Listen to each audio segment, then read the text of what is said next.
Sophia, I would love to welcome you to the podcast today. So thank you so much for being here. Thank you. Thank you for having me. I really appreciate it.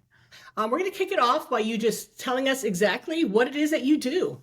Yeah, that question is always interesting. I think most people probably know me as the CEO of the Columbus Metropolitan Club, which Hmm. is a nonprofit that's been around for nearly 50 years. Wow. Every single week, we host community conversations about issues that matter with people who deeply care about Central Ohio and want to be connected.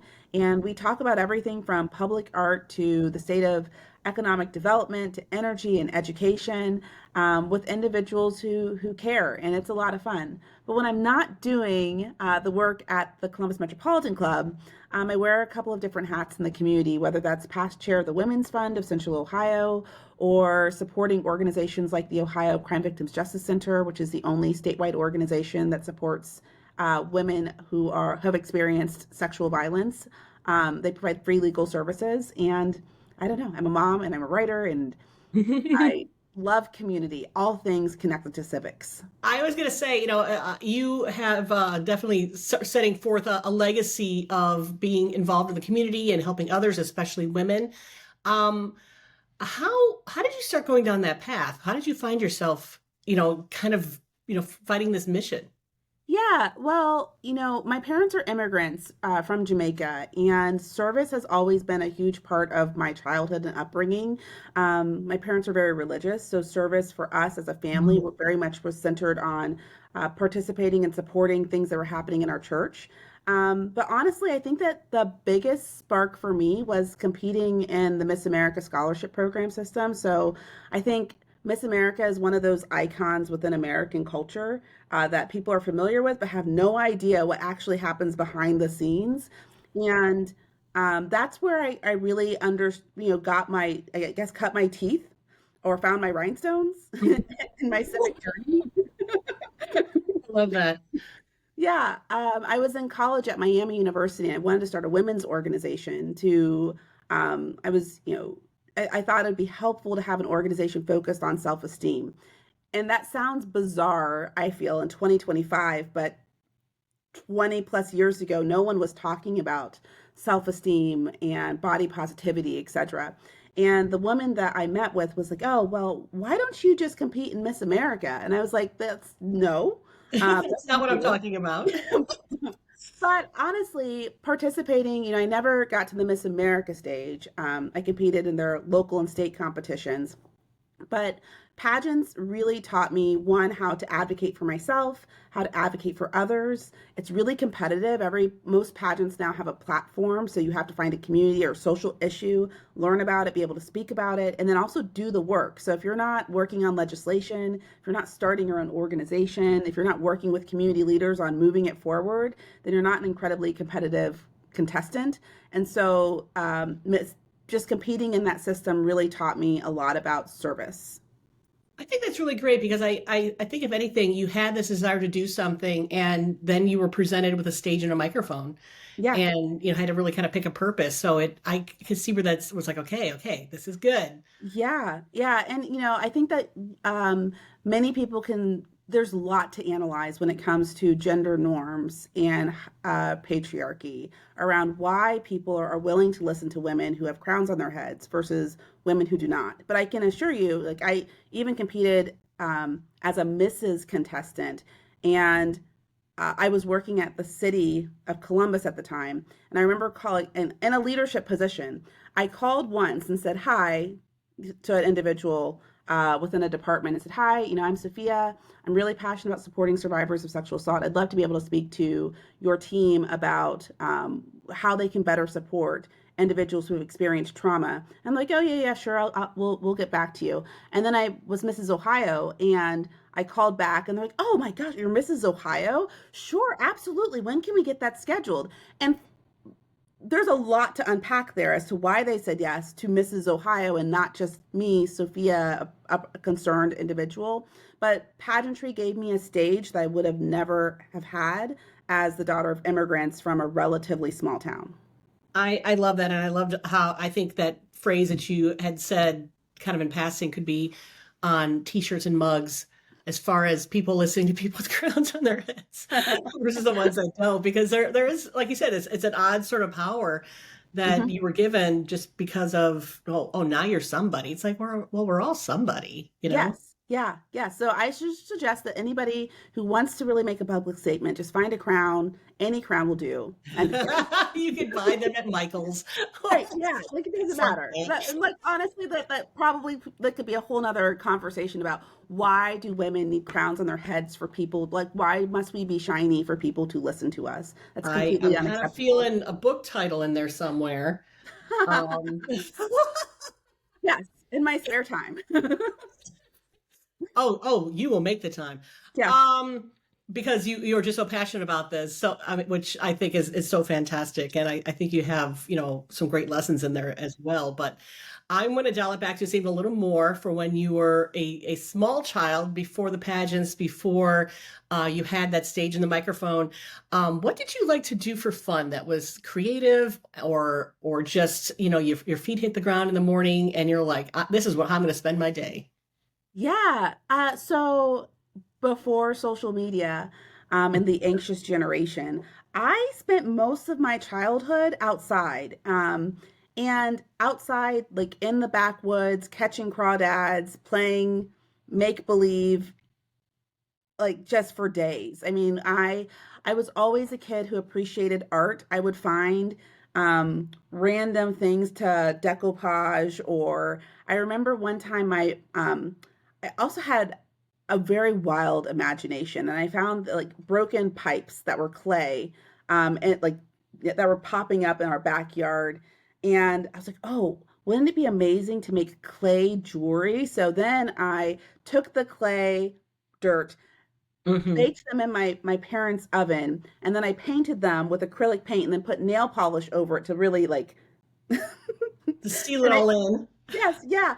And those were the things that I loved to do always. And it's kind of funny because I'm thinking about what I like to do now, and there's a lot of similarities. But I love dance and anything creative, things that gave me the space to use my body and also to connect with nature.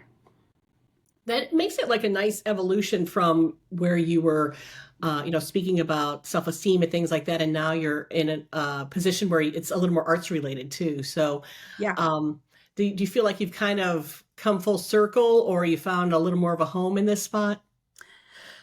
I don't know if I see my life journey as a full circle. I think that I see it as a continuous path, right? Ooh, And I feel much more closer to center where I am now.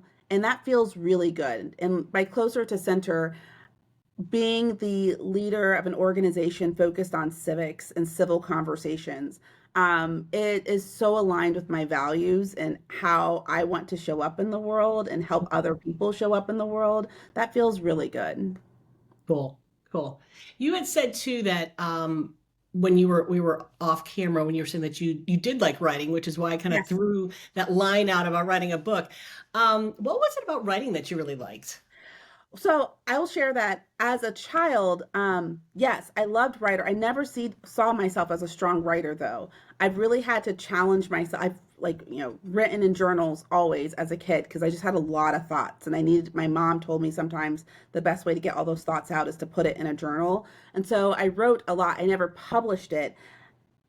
I was being cheeky about the book. I don't plan on writing a book, but I did start a Substack a couple of months ago called Oh, The Advocate wonderful. Next Door, because I realized that a lot of women are interested in civics. They want to be connected, but the conversation online around civics is oftentimes focused on tactics versus all of the components that I feel people should be thinking about with civic, like with their civic wellness. So rest and friendships and relationships. So I write a Substack every week. I publish something on friendships connected to civics, health, having courageous conversations, etc. And it's been a lot of fun. It's a space that gives me the capacity to be creative, to say what I want to say, and I'm really glad that the folks who have subscribed to my Substack, hopefully appreciate some of the articles I've been writing too. And what was the name of it again? Because I'm going to follow that. Sure. Yeah. It's the Advocate Next Door. So folks can find it if they go to my website. It's sophiafifner.com. You'll see a pop up or a link to my I say blog because I feel like I don't know, Substack sounds weird to me still, but you can, but the Some young kids call it Substack. So blogs. you can find it there. Yeah. And it's been so nice to meet other individuals across the world um through writing. It's been a really fun journey and project to work on. Very, very cool. I am just exploring Substack myself, so I'm going to Yeah. be publishing some things too, and some blogs on the Cool. Substack, and I'm going to start following people too. So I am definitely going to follow yours. I think the topic sounds amazing. Thank you. Thanks. Yeah, it's been my goal was to, get maybe 100 subscribers by the end of the year. I launched it in August and I'm really thankful to have built this community of like 10,000 individuals. So, and yeah, I don't feel like people are talking about civics in a way that I think resonates with everyday individuals who just care. So, I think you're 100% right, and even just a little bit, well, an understanding of it in general, I think is hugely important. yeah, And dabbling in it is also important as well because yeah, it basically changes how we live and how our neighbors live and things like that. So it's yeah. great. And if you loved like Schoolhouse Rock and all that, it's just one Oh, step up from that. yeah.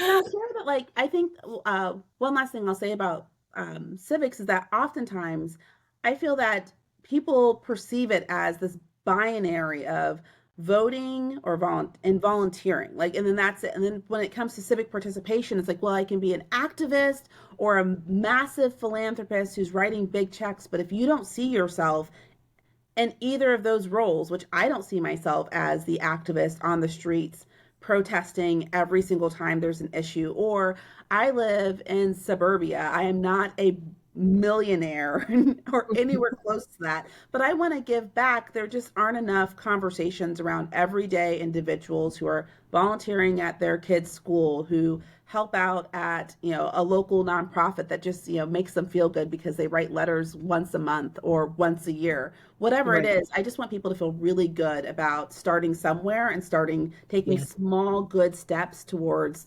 taking action. 'Cause I think people think that it's got to be a big thing, and Yes, it's actually a bunch of little things, and people operate in their strengths. Like we're talking about, yes, for example, people that protest, or some people that are great at it. I got to yeah, tell you. yeah, I don't yeah, think that's my thing, but yes, I do other things that are more in my wheelhouse. And when yeah, people kind of operate in that specialty, and that kind of speaks a little bit just to our conversation in general, if there's something that you're really good at, see how you can contribute that little bit to that little part of your world, and that's what gets the momentum going. absolutely. Like if you are an artist, create art. Like that is so needed in any moment of advocacy and civics. Like art is so essential. So write or, create something that people can hear or experience. Or if you are somebody who is incredibly analytical and you're an attorney, like by all means, like leverage that expertise. Or if you're a great master organizer, like by all means, like use whatever Well, strength, that's right? At whatever capacity you have to do something, but I would just rather people do something than absolutely nothing. And even like I oftentimes talk about, civics, one of the first steps I always recommend is that people take time to learn because I feel like that's something that people forget is a really critical action. Like if you're passionate about social justice, visit your local library and take out some books and spend some time just learning about the topic. And that's yeah. awesome. I would much rather everyone take time to learn, do like even at that level, than to do absolutely nothing for years or say, oh, well, when I retire, I'm going to get more Yes. involved. Like, no, do it now. Yeah, and it's that understanding that that's the key to everything because like I said, it may seem super complicated, and a lot of the time it can be. Hmm. Let's be honest here. But if you understand the basics, the rest of it just makes more sense, and It it's not does. so scary then, or it's not so Yeah. confusing.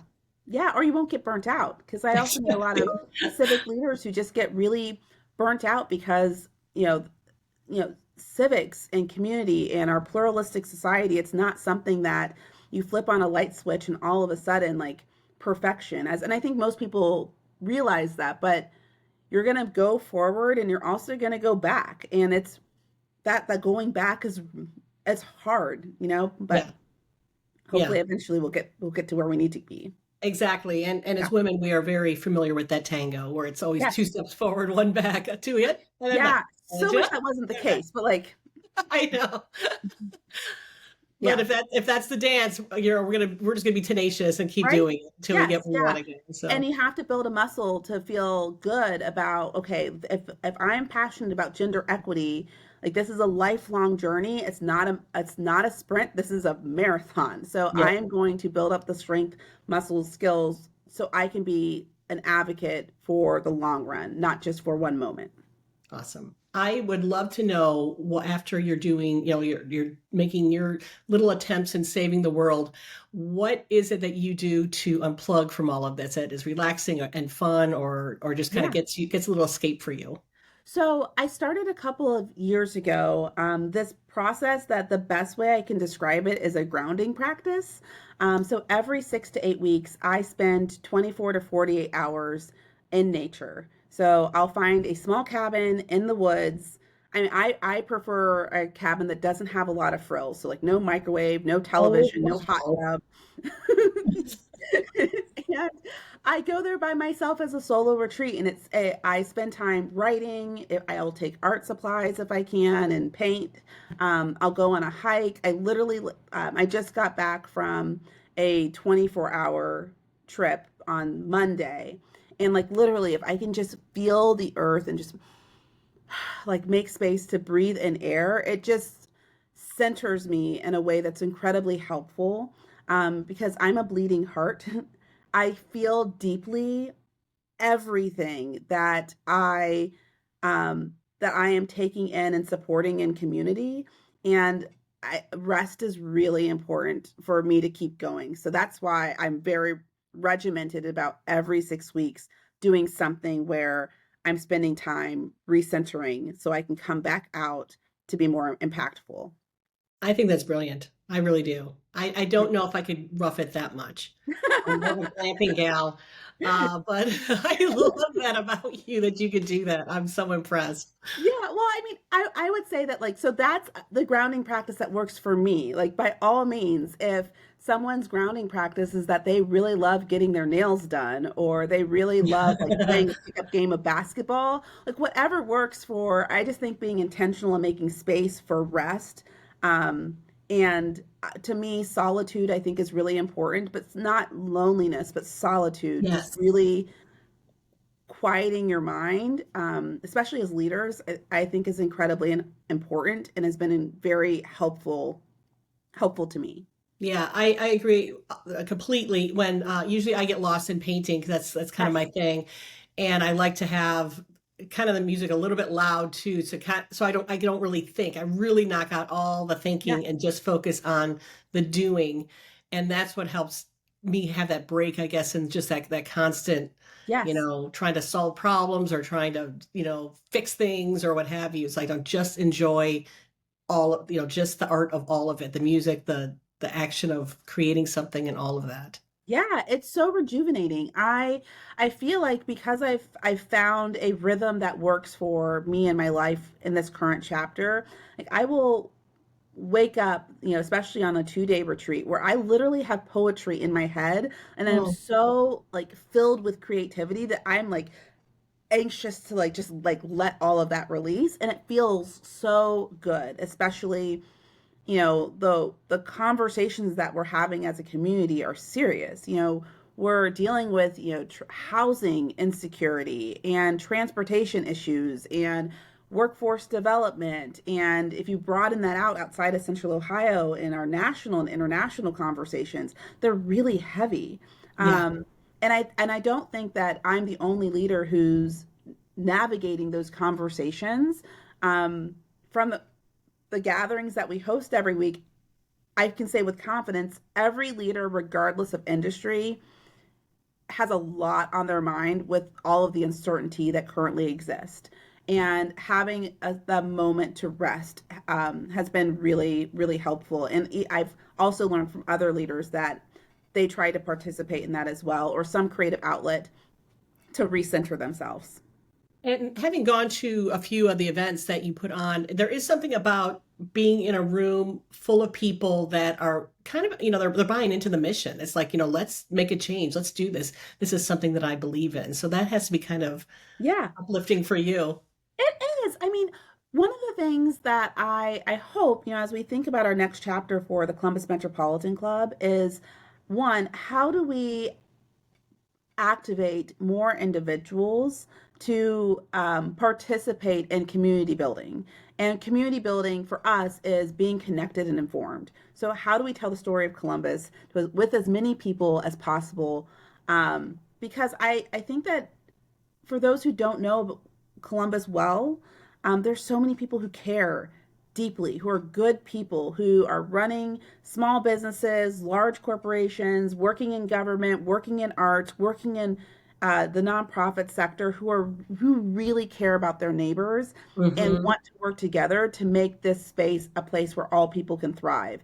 And being in a room connected with other humans who all want to do that, who are deeply curious, like that feels it's an amazing experience to know that there are other people who care just as much as you are. So Yeah. I welcome anyone who's interested. ColumbusMetroClub.org is our website to join us And I will have because all that information, the it's fun. notes of the podcast, so people can find you, they can find the Metropolitan Club, all of that.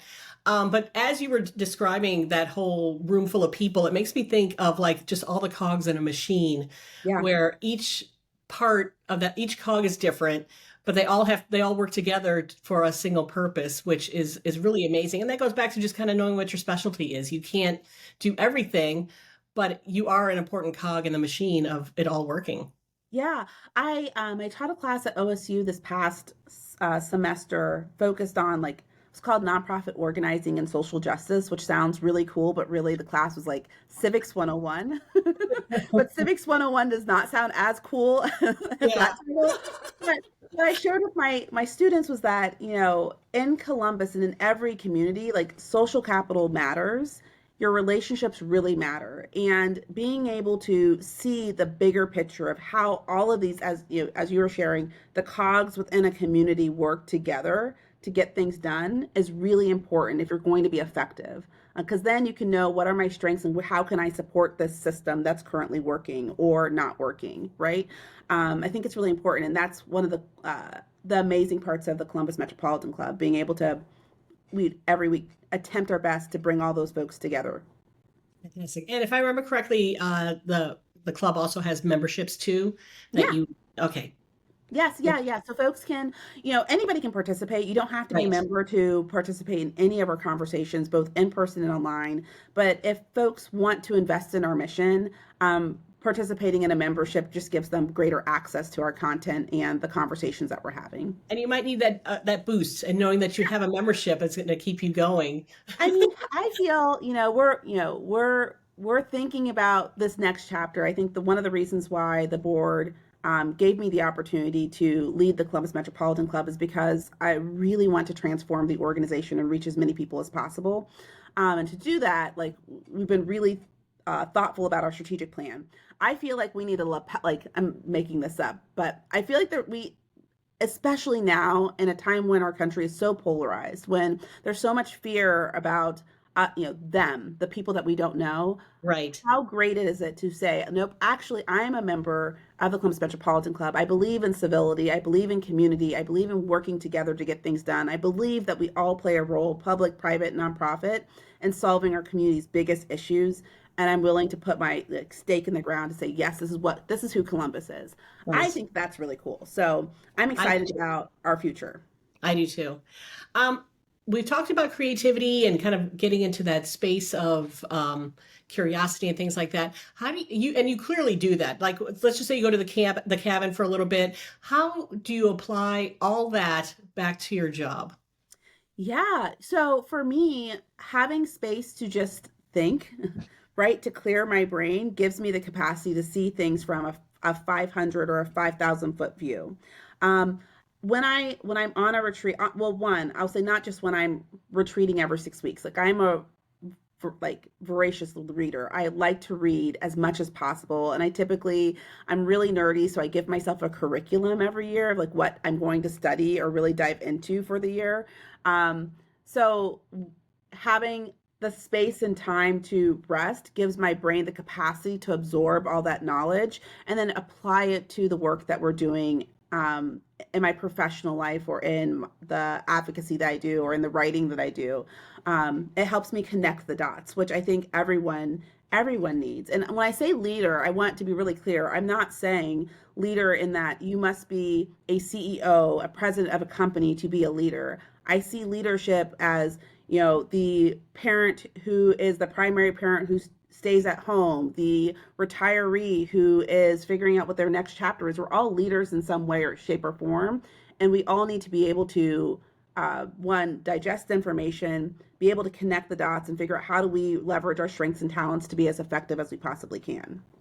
If you're a person that gets stuff done, then Yes. you are probably a leader.